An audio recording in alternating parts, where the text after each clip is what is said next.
embrace the pressure and enjoy the day to day and every moment that you're involved in it.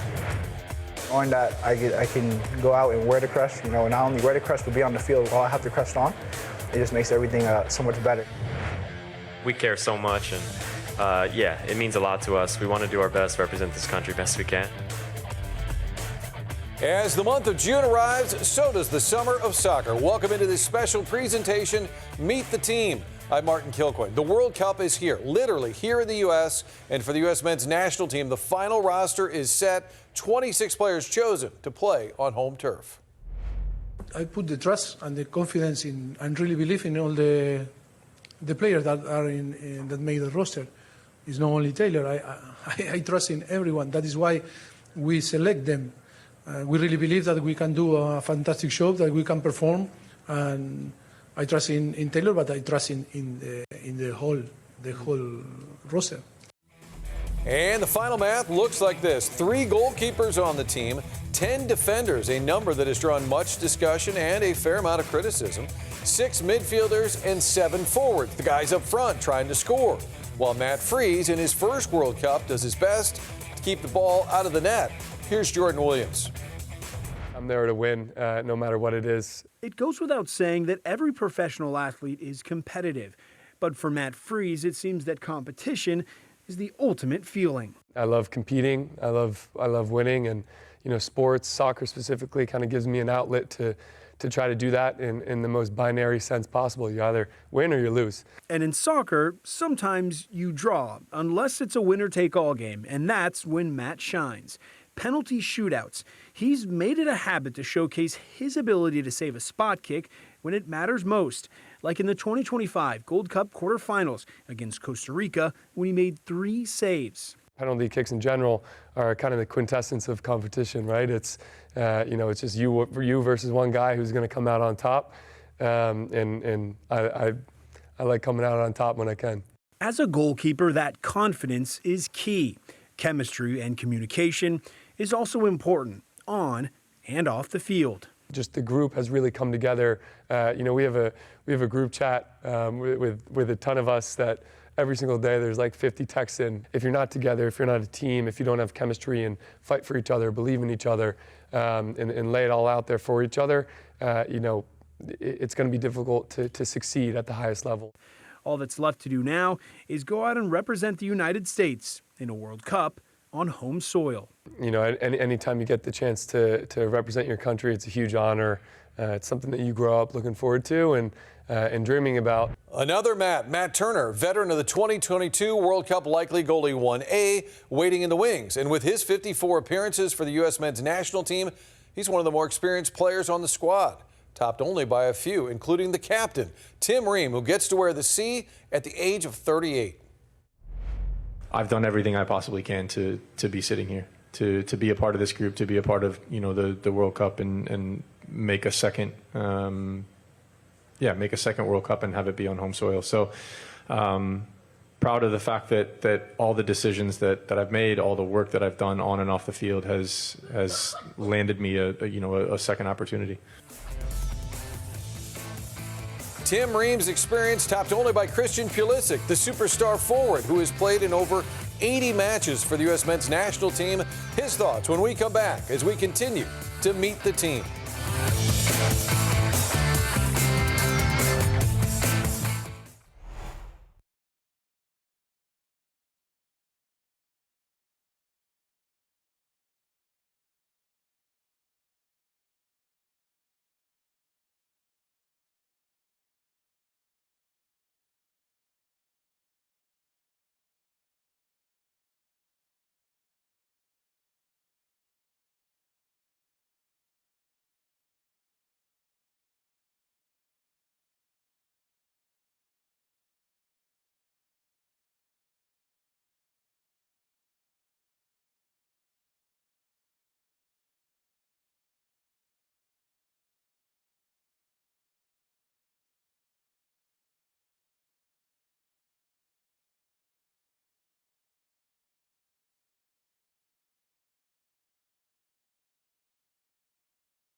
I think you should not just expect, but you should demand that this team do things that are historic, do things that ultimately make you proud. I can't tell you what that looks like to you in terms of wins and losses and everything like that, but you know it. You know it when you see a U.S. team on a field that makes you proud.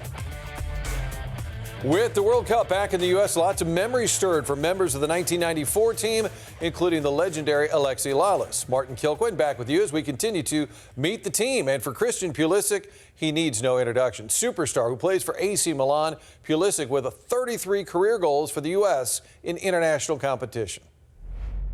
We want this so bad, so you know, if you're not a little bit nervous, you don't feel it a little bit, you know, you don't care. So we care so much, and yeah, it means a lot to us. We want to do our best, represent this country best we can, and yeah, the nerves are there. You get the excitement, you feel those jitters, and now that we're here, hopefully we can just try to live in the moment and do the best we can. And the final U.S. roster with an average age of 26 years old, 332 days. It's the 5th youngest World Cup roster since this competition began in 1930. The team at 26 has 13 returning players from the last World Cup, and 13 getting the call for the first time, an even split. And over the nearly century of competition, only 133 players have competed for the U.S. at the World Cup. Christian Pulisic, the current most experienced with his 84 caps heading into this competition. Back now to my colleague, Jordan Williams. All right, Mike Sorber joining us. First, I want to start, we're talking about the roster of the World Cup team. I want to go back to 1994 and ask you about that call that you received from your then manager and kind of what that moment was like for you making the roster. 32 years ago. Yeah, I mean, it's very exciting, you know, speaking with Bora Milutinovic, and it was done a little bit differently. It was done in person. It wasn't done through email. But obviously it was an exciting time because we had spent a year and a half in Mission Viejo, training twice a day, and played a lot of friendlies. So the whole setup was completely different. But when you finally get the word that you're going to be on the team, yeah, there's nothing better. All right, so let's talk about the roster. We're going to start from back to front. First, I want to talk about the 3 goalkeepers, all 3 MLS goalkeepers on this year's roster. First, what was your initial thought of those guys? Yeah, look, it's great for MLS. It's 3 qualified goalkeepers. The youngest one doesn't have a whole lot of experience, but most likely he isn't called upon. Freeze and Turner both have done really well in the league. Turner has been international in England, so he has that under his belt as well as World Cup experience. And look, both keepers are qualified, but they're probably going to be called on quite a bit, and I think both will be ready. And then we get to the midfield. This was a big part of contention for a lot of analysts. Only 4 midfielders named to this roster. Is that an issue, or are people making too big of a deal out of it? Until you get to the games and until we see how the performances are, it's all speculation. I think each guy there offers a little different quality, so I think it's a good mixture. I think, you know, the best thing that any team can have is chemistry and camaraderie, and how do the pieces fit together and how do they complement each other. So because of that, I think there's good potential, and TBD to see how it works out. What do you make of the forward makeup of this U.S. men's national team? Well, look, you have Bologun and Pepe. Both have been in good form. Both have scored a lot of goals. It's been a big question mark throughout or over the last few years, who's going to step up and take that position. And again, until we get into the games, it's a good question how they will be used, you know, who's going to start. I think there could maybe be a little bit of a rotation there. But if they're in good form and they're scoring goals, that'll be a big plus for the U.S. All right, and finally, I want to end on your unique perspective. Only 23 men have played for United States men's national World Cup team on U.S. home soil. This go around, it's 26. What is the pressure like that these players may feel once they actually hit the pitch? Well, it's unique for sure because, yeah, it's a really small group that gets to step on the field. Having said that, the publicity and the media coverage and social media is so much greater today than it was in 1994. There were so many question marks. What is soccer? What is the U.S. national team? And I think the results, tying Switzerland, beating Colombia, that really put soccer in the forefront, and then play in Brazil on July 4th. 11 million people tuned in to watch, the most ever at that time. So yeah, it's a big opportunity. It will bring a lot of excitement to a lot of fans. It's obviously super exciting to be a player and to step on the field. And once the game starts, there's nothing better. So I think they're ready, and yeah, it'll be a joyful occasion. One thing's for sure, there are a lot of questions in 1994. I think there's still some questions in 2026. One thing is for sure, though, there will be a ton of eyeballs on the United States men's national team. Among the first-time selections, Sebastian Berhalter. His dad, Greg, played for the U.S. in the World Cup and coached the U.S. in the World Cup. Also, Ricardo Pepe, the striker who didn't make the cut in 2022 but got the call this time. And Alex Freeman, whose dad, Antonio, won a Super Bowl as a star wide receiver for the Green Bay Packers. You get a lot of pressure when you play the same sport as your father or a professional athlete that was very successful. 21-year-old Alex Freeman chose a completely different path. Instead of catching passes, Alex grew up kicking soccer balls. While football was in the family business, soccer became his passion and eventually his identity. I grew up with a ball at my feet always, playing soccer, and I had a love for it that, a bigger love than I had for football, And I think for me, it was also creating my own path, being my own person and just be able to create my own path with having him still to be a leadership and a role model as well. And Alex is already dreaming ahead.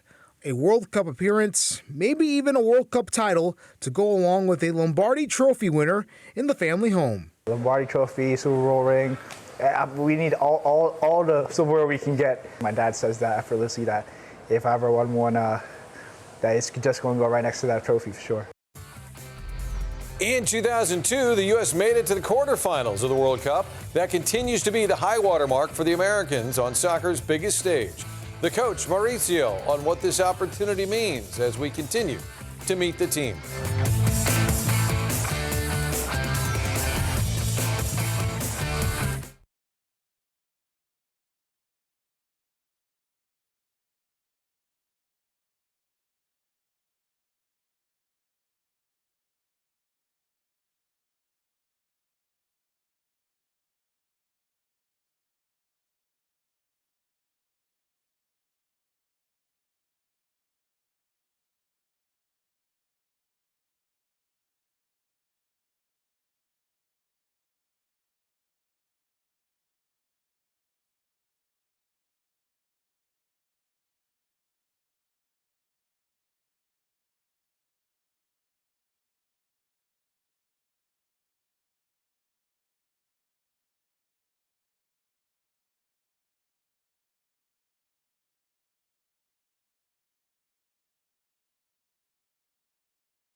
You realize what it means to be in the roster for being involved in the World Cup. It's a dream come true, because everyone that start to play soccer or football, outside of America, the dream is to play the World or to be involved in the World Cup. And I think everyone was, I think, like I learned a sentence in England, over the moon.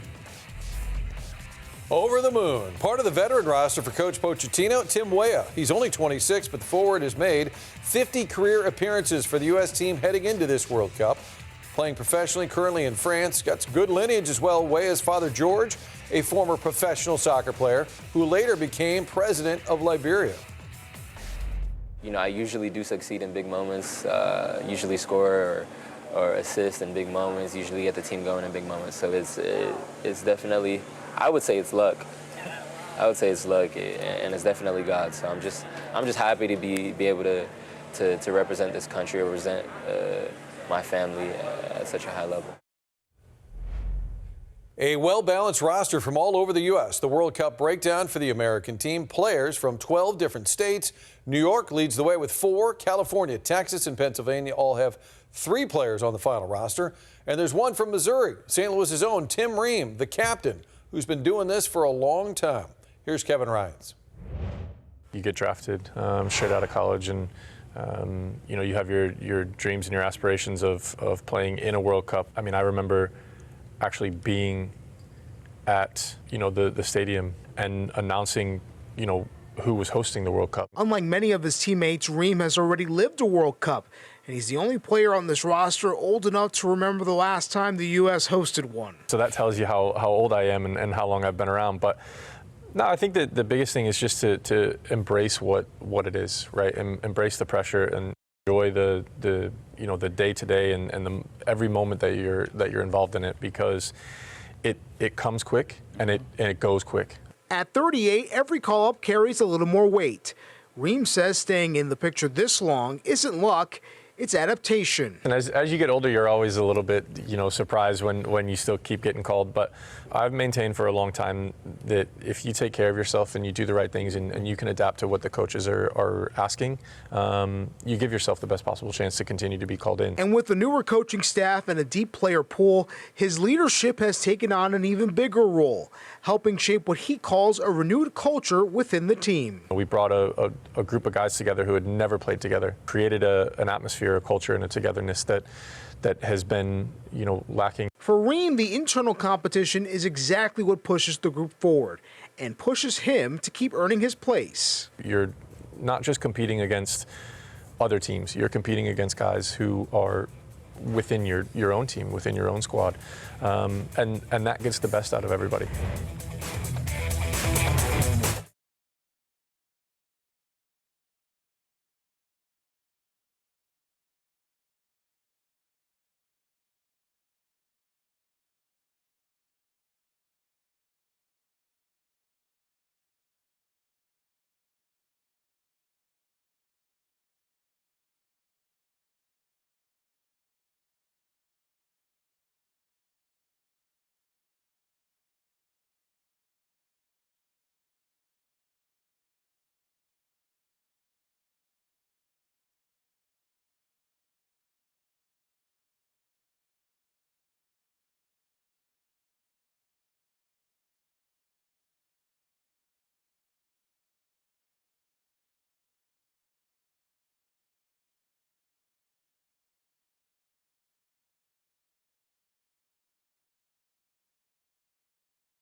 There's pressure. It's a World Cup. I understand. That's what people have to do. They have to find ways to put pressure on the players, and I get it. I'm really grateful to be in this position. It's exactly what I want. I have a chance to help my country to perform at a World Cup.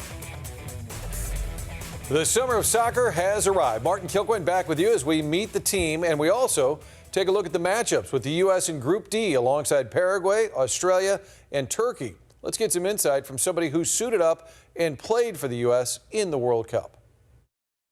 All right, Brad Davis, thank you for the time. I want to start with this World Cup group. We have the roster announced. We know the teams that they're going to be playing. They're on home soil. What would you say are the expectations for this group in 2026?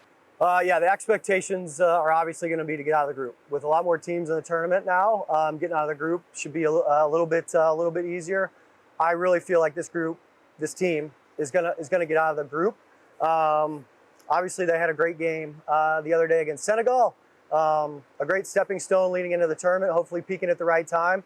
But I really do feel like they're going to get out of the group, and being on home soil and grasping that environment, that could move on beyond that even and go do something special.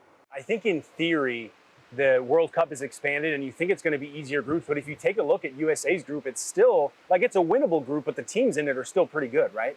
Absolutely. You're in a World Cup. You're playing against good competition. It is what it is. But to be the best, you're gonna have to play the best and get past those teams. So yeah, we have Paraguay, we have Australia, right, and Turkey, right. So obviously really good teams. All right. So I got to ask you about Golden Generation. I feel like I haven't heard it so much, but I feel like in 2020, 2021, we were hearing a lot about Golden Generation just because the team, this core was so young. Is this a golden generation? What do they have to do to be a golden generation? Is this the best group of players that we've ever had assembled? I think when you look on paper, it's the best group of players we've ever had. Calling it golden generation, we call it whatever we want. But yeah, when you look on paper, I truthfully believe that this is the best group of players that we've had assembled, the biggest player pool. And one thing that I love is having Poach. One of the things I love that he said And it's about mentality. The players are good. Now it's about mentality. How much are you willing to sacrifice? How much are you willing to hurt and continue to push? But why not us? That why not us mentality is what I hope these boys take into this tournament. From the outside looking in, it seems like a lot of the players play really well for the club. If they can bring that to the national team, that would be really great to see.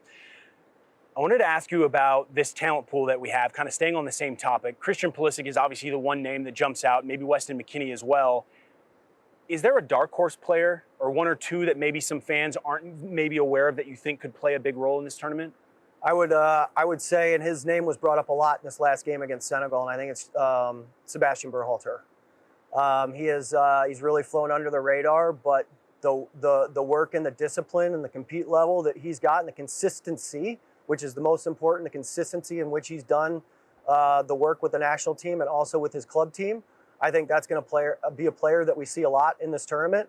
And I hope that he plays, again, the way he played against Senegal and continues to grow. But for me, a dark horse player, if you want to call anybody a dark horse player now, but within that group, I would say the dark horse player for me would be Sebastian Berhalter. I think if he can continue to drive and keep his engine going, I think he could have a real impact on this group. What do you think success looks like for this team at this World Cup? I think success is obviously getting out of the group. I think absolute success for this group would be going into the quarterfinal.